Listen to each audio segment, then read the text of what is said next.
Welcome to the session.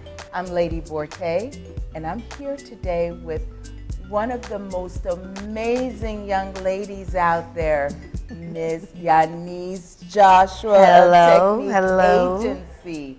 Yannize is a multifaceted person, and you're gonna feel the same way I feel about her by the time we are done chatting. This woman is just amazing. She's done so much within the industry, and I'm so pleased to have her here with me. Thank you for having me. Oh, you are so welcome. This is the session. This is home. We're going to talk about it. All right. Okay. So we're going to talk about it today. You guys heard it first here. She's going to tell us everything. Everything? Everything. Everything. Okay. So we're going to start off with a little something that I like to call getting to know you. It's a little lightning round, Yannize. I'm going to throw questions at you off the top of your head. It's just going to be a handful of questions. Okay. But you'll be all right. Okay. You ready? I'm ready. Okay. What are you afraid of? Drowning. Why? Because I can't swim. What would you do if you drowned? Drown. Favorite food? Oh gosh. Penny alla vodka. What'd you have for lunch? Nothing yet. What was the last drink you had? Oh, I had an Aperol Spritz yesterday. When was the last time you sang out loud to yourself? This morning. And what was the reaction? To myself, gave myself a standing ovation. That's it. I love it. When was the last time that you went out and did absolutely nothing and just walked around the city aimlessly? Oh my gosh. Walked around the city aimlessly. 2012. When was the last time you dipped your feet in the ocean? Oh, April of 2023. Okay, so that's good. You're doing it. What is your favorite fragrance? Oh gosh, I have so many. Right now it'd be Asuli's Diamond by Mind Games. Love it. Shoes or clothes? Which trumps the other? Oh my gosh. Shoes. If you could only have one thing in this world, one superpower, what would it be? Time travel. Why? Because I go back and see my father every chance I got. Gotta love it. That was a lightning round, you guys. Thank you, Yannize. Thank you. Okay, so let's get into it. Let's chat a little bit. Okay.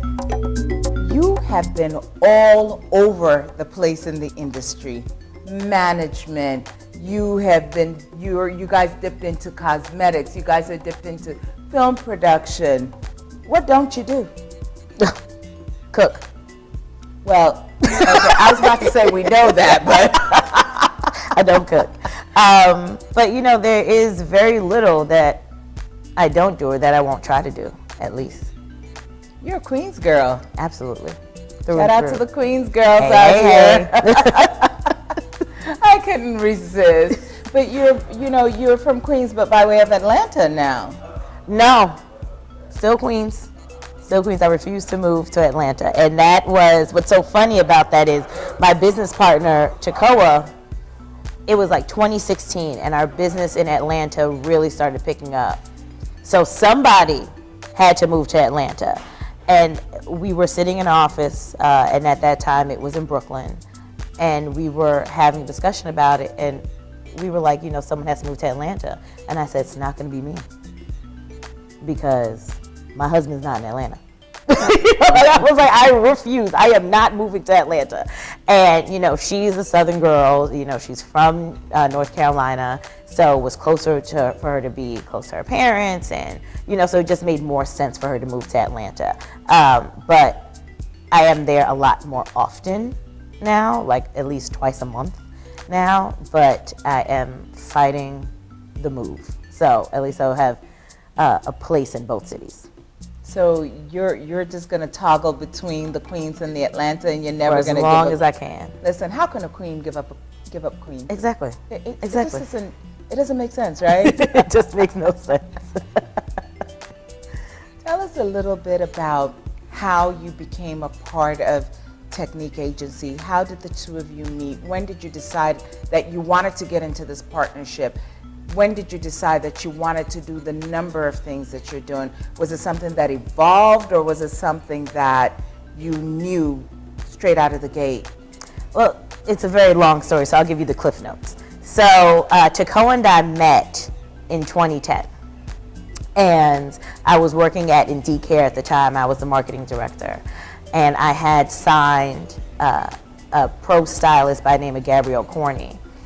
And Gabby said to me one day, she came into my office and she was like, I'm working on the show and I can't tell you what it is, but the woman who is in charge of the glam on the show, I feel like you and her need to know each other.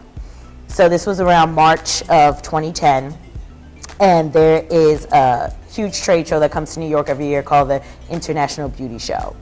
So Gabby was like, you know, Tekoa's gonna be there and you all can meet there. And in Deke at the time, we had a booth there. So it was day one of the show, it's a madhouse, and Gabby was like, I'm gonna go get her and I'm gonna bring her over, right? So she brought over to the booth. Our first conversation was probably 30 seconds, if that. I called her, Tekoa that is, I called her maybe a few days later because we were planning a shoot. And I said to her, I need makeup and hair for this shoot. And I said, I don't have a big budget, but what I can do is I can pay in hair, because Indique had high quality, high dollar value hair, right? So she agreed, and it was some of the best, to this day, the best shoot, one of the best shoots I've had in my career. So it got to the point where any shoot that I had at Indique, I would only hire TEKNIQUE artists. So, you know, so our working relationship built during that time. Also, as time went on, the show that Gabby was working on was Love and Hip Hop. And Tekoa was actually the first hair and makeup on that show before she evolved into the glam coordinator for the series. And season 1 in Atlanta was launching, and season 2 or 3 of New York. And that's when we created a partnership with the show where Indique provided the hair for the entire cast of Love and Hip Hop New York for season 2 or 3, like I said. And that's when we really started our working relationship. Around 2012, my time at Indique was up. And Tekoa called me and said, well, why don't you come over to TEKNIQUE and let's make some magic over here. And that was 11 years ago. And you're still making magic We're today. still making magic together today. Bigger magic. Yes. Well, you know, this industry really is a man's industry. Let's be very honest about it, you know. And you are, I don't want to use the word strong, but you're a very, for lack of a better word, strong woman. You've stood your ground in this industry. Do you feel as though you've garnered more respect from your male counterparts having stood your ground, or did you feel that they exhibited more respect towards you when you would kind of like, you know, shy back and give them, you know, and allow them to shine a little bit more? No, because we would never get anywhere that way. You know, when you cower and you shrink and you fold, who's gonna see you? Who's gonna remember you? So when we got that, because you know, when you're starting a business, and we had to revamp our business in 2014, and during that revamping process, we had nothing to lose, right? Because we literally had to level the business and build it again. Because TEKNIQUE has been around since 2007. It started as a production, not a production, I'm sorry, I'll take that back. TEKNIQUE has been around since 2007. And it started as a PR firm for athletes. So this is about the 4th iteration of TEKNIQUE that we created together in 2014. And when you're literally completely leveling a business and starting again, you have nothing to lose when you start with nothing.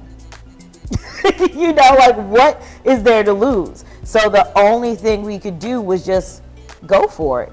And it was through a lot of trial and error, and through a lot of tough negotiations and tough deals, and, you know, and lost deals, that we really made our bones, and we really got that thick skin that you need to go up against these big corporations and these men that really run the industry. But it's so important that as women and as Black women that we had to assert ourselves. Because you're not just going to talk to us any which way. You're not just going to give us whatever you want to and think that we're just going to accept it. Because we know what our true value is, and we know what our artists' true values are. So don't play with us. Exactly. And that has been our motto since forever. And we have a team of 7 now, and that is literally the resounding motto: do not play with us. That is such a good thing to live by, male or female, Absolutely. industry or otherwise. Do not play with us.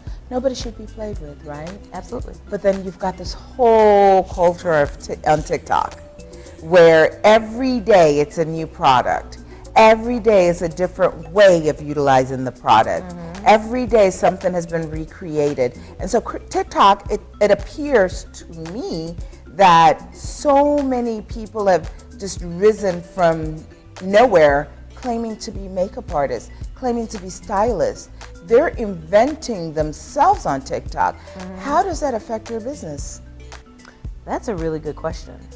And you know, we have the age of our staff, or the ages of our staff, really run the gamut, right? So our chief of staff is 26 years old. So she is of TikTok, right? She is a TikTok demographic. And a lot of what's fresh and new and now, we're finding on TikTok, because really she's literally bringing it to us. So it's keeping us current, right? So there is something to be said about the self-taught makeup artists, the self-taught hairstylists, the people who have the resilience to go out and get it and to claim that's who they are. And I'm not taking anything away from them. But for the artists who have been training and working in this industry for years, it does water it down. So the rates that people were accustomed to from the early aughts are not the rates now. And it really has shifted. It's been a seismic shift in the industry. I don't have anything against these artists, but I think there's several different types of artists, and they each have a place in the industry. Sometimes they don't cross-pollinate. But a lot of the times they feel as though they should take over those that are established. They feel that they should be in better position than those that are tried and true and are actually, doing the going the full Monty, that have actually learned their craft, not just through trial and error, but through traditional teaching as well. Right.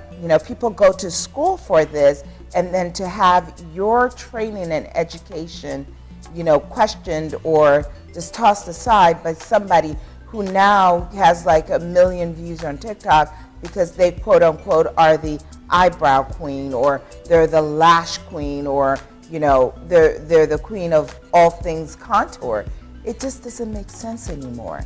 It doesn't, and that's why I say every type of artist has its place. Like an artist that is great at contour may not fare so well on a scripted television show, because scripted TV, you're not doing the glam that you like to do. You're doing the glam that calls for that character, right? So if you can't adapt and you can't show range in your work, then television and film is not for you. That's why I say there's a place for everyone, but it doesn't mean everyone belongs in every place. So that's how I really feel about, artists that are coming up through TikTok and through social media in general. They have worth and they have value, and they have a clientele, not necessarily our clientele. What does your ideal day at work look like? My ideal day at work, I'm an early bird. So I am usually up by 6 a.m., anywhere between 5:30 and 6 a.m. I like to start my day with prayer and just started meditating. My business partner, again, Tekoa, is big on meditation. And for years I was like, I just couldn't wrap my mind around the practice. And between Tekoa and our client wellness guru, Christina Rice, I really got into centering yourself for the day and really having a clear vision of how you want your day to be. go to the gym 3 to 4 times a week. So it's me and all the AARP card holders, as I call them, at the gym together. I love them. I love being at the gym early in the morning. And then I'm big on having a plan to start your day, right? So a good work day for me is getting at least half of the stuff off the to-do list checked off. A good dinner, never is never a bad way to end your day. Never that. And just really being able to stay on track. Because it's so easy, especially as an entrepreneur, especially when you are at the helm of a company. Like once you get off track, it's almost like a trickle down effect, right? So it's very important to Takoa and I that when we start our day, we have a plan, we have a strategy, we know what we're doing, we know what we're trying to accomplish. So that is really my ideal day, with a great dinner afterwards. You make me hungry just talking about that great dinner. How did you get started in this industry? Is it something that you've always wanted to be a part of, or is it something that just kind of happened? No, if you would ask 19-year-old Yannize where'd she be in 20 years, she would have told you that she's going to be an entertainment lawyer and a sports agent. So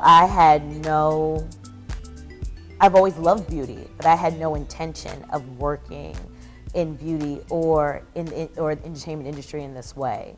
When I was at TEKNIQUE, my intention was for it to be a way to get ready to go to law school, right? So I'm gonna work, I'm gonna save up, I'm gonna redo my LSATs, I'm gonna really focus on my essay. I'm just gonna redo everything with the intention of going to law school.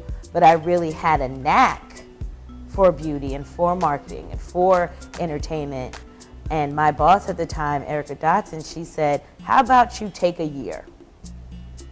Really step back, take this year and see if this is even what you still want to do. Because you may discover that it's not what you want to do anymore. But really hone in on the job, and if in a year's time you're like, I am ready to go to law school, I will support you 1,000,000%. But if not, then don't. So during that year, when I took the pressure off of feeling like I had to figure this out and I had to meet these benchmarks in order to go to law school, I was really able to discover what I was really supposed to do with my life. So it happened. If you could be one beauty product, if you could actually embody one beauty product, what would that one product be, and why would you choose that one? What a good question. If I could be one beauty product, Yeah, it has to be a cosmetic. has to be a cosmetic. One. I would say lashes. Why lashes though? Because I feel like a good pair of lashes can really open up your face. Like if you have the right pair of lashes, like you can feel flirty, you can feel strong, you can feel, you can feel more empowered. Like your eyes are such an important part of your face. Your eyes talk just as much as your mouth does. Absolutely. So I really feel like if I would be anything, I'd be a really great pair of 3D lashes. When you find those great pair of 3D lashes, don't forget your sister over here. I will send them to you. Thank you. One thing that has, I always think about this, and you're absolutely the right person to ask this. We live in a day and age of disposable beauty. And we see it everywhere. It's on Instagram, it's on Threads, it's on Twitter, it's on Facebook, it's everywhere, on TikTok. You have these makeup artists, these makeup artists. They will get someone sitting in front of them looking like, I don't know what, but then you have the 360, and by the time they turn around, they're this gorgeous creature that looks absolutely nothing like the person they originally saw. That's why makeup is art. Makeup is art, but when does it become too much? There was a story recently, I think it was about a year or so ago, in the news. There was an Asian gentleman who married this woman and wanted a divorce because she was not truly who he married. Aesthetically, she did not look, when the makeup came off, when all of the other enhancements came off, this woman did not look like herself. He felt betrayed. He felt that he was tricked. I hear a lot of men talk about, you know, women wearing wigs, women wearing lashes, we wear too much makeup. To me, I believe makeup is an enhancement tool. Hair, lashes, all of it is an enhancement tool of what you have. But my problem is when I can't recognize you within that look, I have a bit of a problem. And I'm a woman. How do we look through those lenses and say, okay, I don't even recognize myself anymore? Where do we draw the line? Because we're doing a lot now. There is a lot being done, and this is what I would say. These things are all accessories, right? When it becomes something that completely transforms you and you stop looking like yourself, then this is deeper than makeup. This is deeper than a wig. This is deeper than all those other things. So yes, you have men and some women that say, oh, I don't like wigs because it makes you like a completely different person. There's nothing wrong with looking like a completely different person. What is the impetus behind that? What are you hiding? What do you have to work on? So it's not so much the makeup and the hair and the Botox or the Restylane or whatever else. It's what are you trying to escape? What are you trying to outrun? That's the real question. So I don't mind any kind of enhancement as long as you know who you are and you're at peace with who you are and you're sure about who you are. That's the important part of it. So really, let's get deep and say, what are we trying to outrun here? What are we trying to hide? What are we trying to not talk about? Because it goes deeper than just a wig or a look that you don't look like yourself. I don't particularly like makeup that doesn't make you look like yourself. I want to look like me. I love how I look. Exactly. But the person that doesn't, again, it is deeper than just your makeup look for that day. Why don't you want to look like yourself? And that is something that, as a culture, needs to be discussed. What are you hiding? Why do you feel like you have to hide? How do we begin this conversation? How do we begin this conversation? Because the young ladies that are coming up behind us, they need to hear this conversation. Because I personally am comfortable walking around with nothing on my face, right, as well as walking around with the face beat to the gods. Either way, I'm comfortable. But then you have people who cannot even go to the mailbox without an enhancement. I used to be that person. I used to hate not having makeup on. Like, I used to wear a full beat every day. What changed for you? I had to get to the bottom of what am I hiding? Like, what don't I like about my skin texture? Or what don't I like about my hair? What don't I like about my body that I feel like I have to put on an entire look to do the very least, right? And I would say, for me, when I started really taking my health into consideration, that's when it changed for me. I wasn't healthy, and that is a journey that I had to take, and that really helped change my outlook on life in general, not just like my beauty routine, but on my entire life. So, how do we begin this conversation, though? How do we begin this conversation? It starts from the top down. So it starts on platforms like this. It starts on social media. It starts on television shows. It starts on streaming platforms. It starts with the loudest voices in the room. Really saying, this is who I am, being vulnerable, being able to say, I used to be that way, but I've changed now and I can accept myself for who I am because I did my work, and encouraging others to do the same. Recently, there were a couple of celebrities who are so proud to show their natural selves, aging beautifully and gracefully, but then there was a little pushback on them, on these same social media platforms, right. Why are you showing your face like that? Why are you doing this like that? It just, it puts you in a position where you second guess why you're even doing it. Do you feel that if maybe some of the cosmetic companies themselves would start putting together little self-care sessions where they can wrap the emotional and mental into the full well-being of the woman who has enhanced themselves, do you think that that would be a helpful tool? Well, I think that the beauty industry has started tackling this issue with even the inclusivity of ads now and inclusivity of how makeup is sold now. Before, every time you walked into an Ulta or Sephora or even your CVS, your Walgreens, every woman advertising makeup looked pretty much the same. But now that you have different skin tones, different skin types, different ages, wrinkles, pimples, rosacea, shown selling makeup, I feel like that is what's making or starting the conversation and starting the acceptance of what beauty really is, you know, which is not just one way of looking at it. But I do agree with you. I feel like having these kind of conversations on these forums that are held by beauty companies, I feel like it would make a difference. Absolutely. These forums are occurring, but not often enough. Not often enough and not loud enough. That's why it has to be the Absolutely. loudest, has to happen on the loudest platforms. What's going to have the most reach?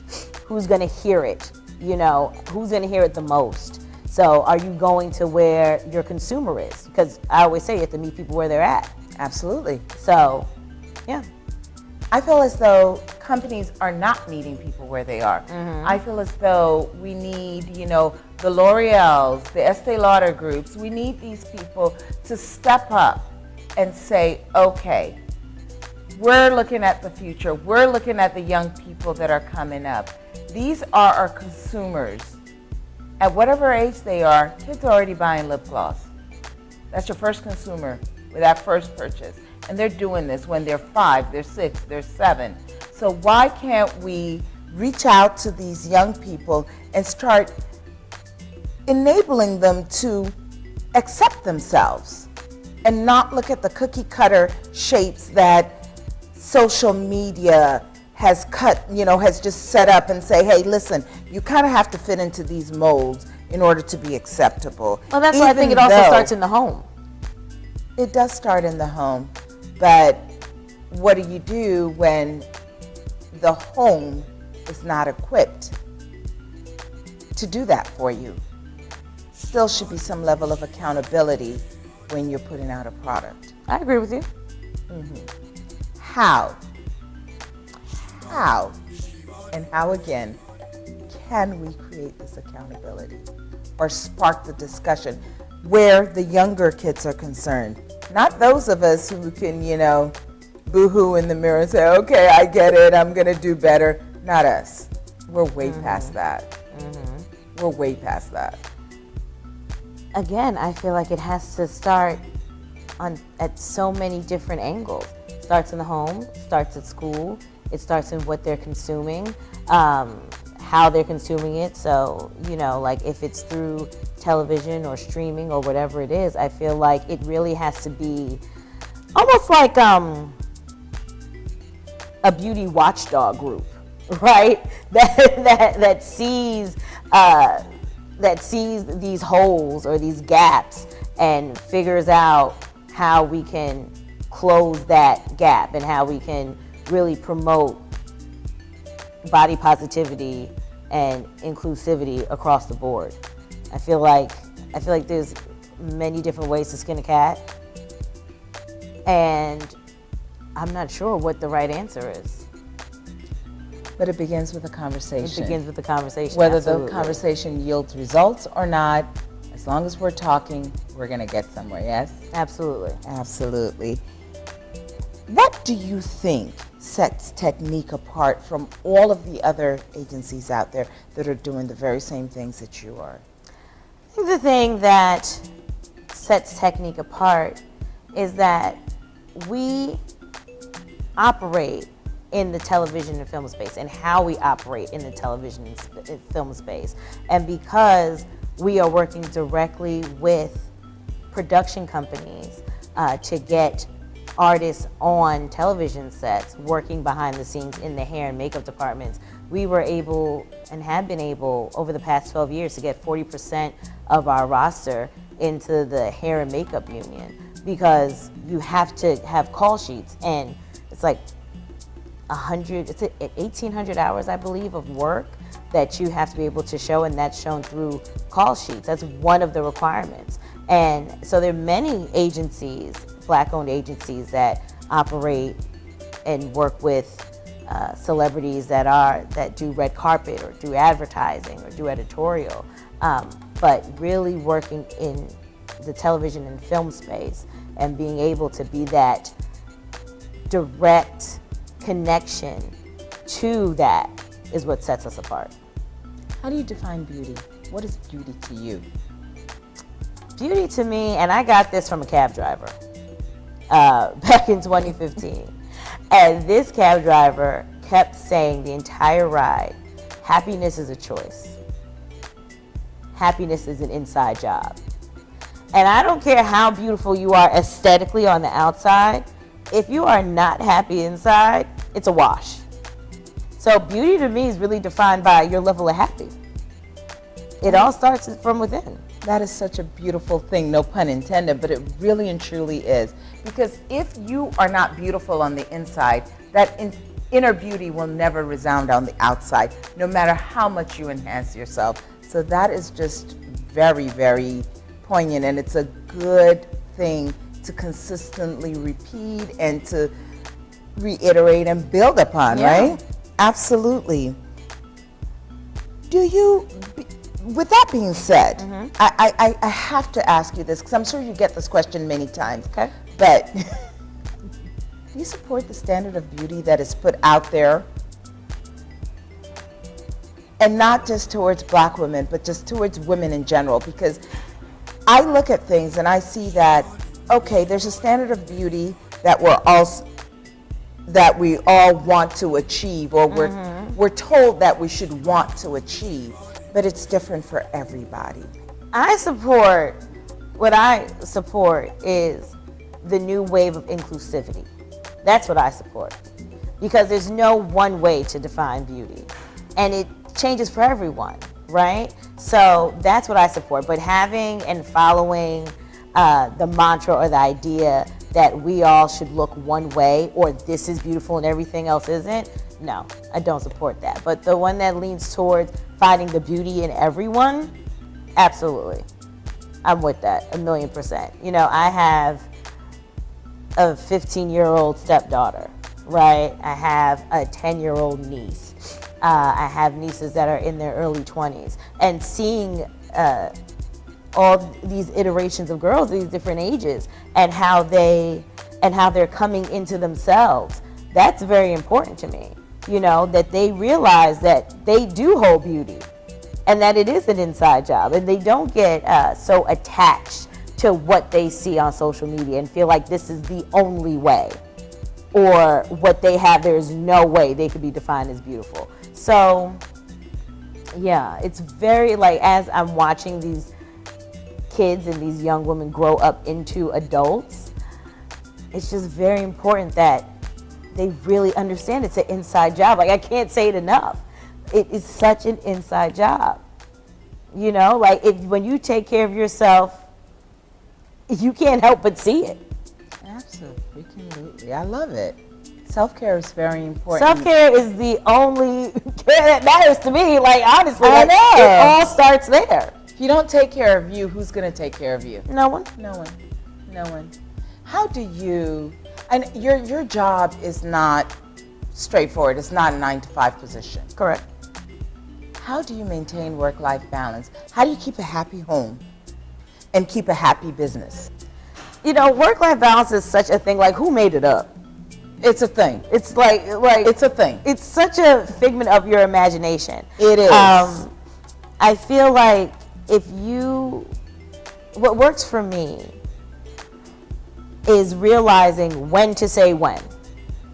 You know, because running a business is not, like you said, it's not a 9-to-5 thing.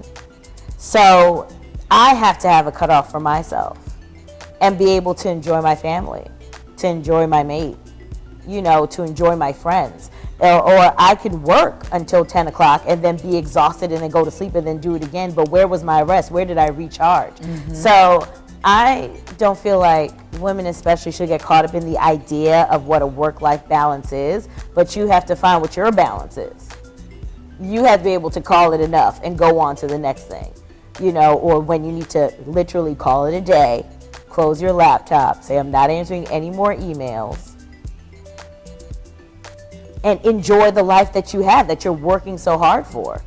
When you're hands-on with a client, when you know within you that enough has become enough, but you cannot say enough is enough because the job is not completed, how do you then say enough is enough? Are you talking about like on a day-to-day? On a day-to-day.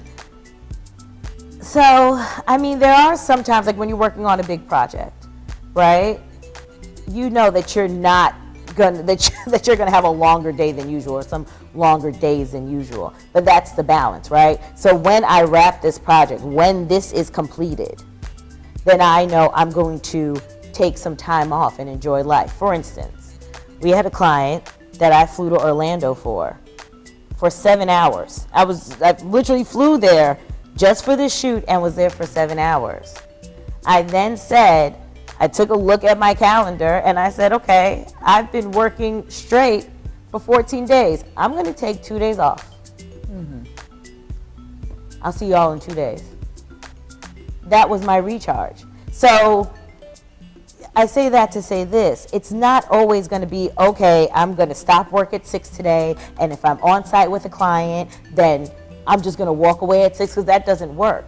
But when you have these extended periods of time, then how much time do you need to recharge for yourself? That's how you have to evaluate and figure it out.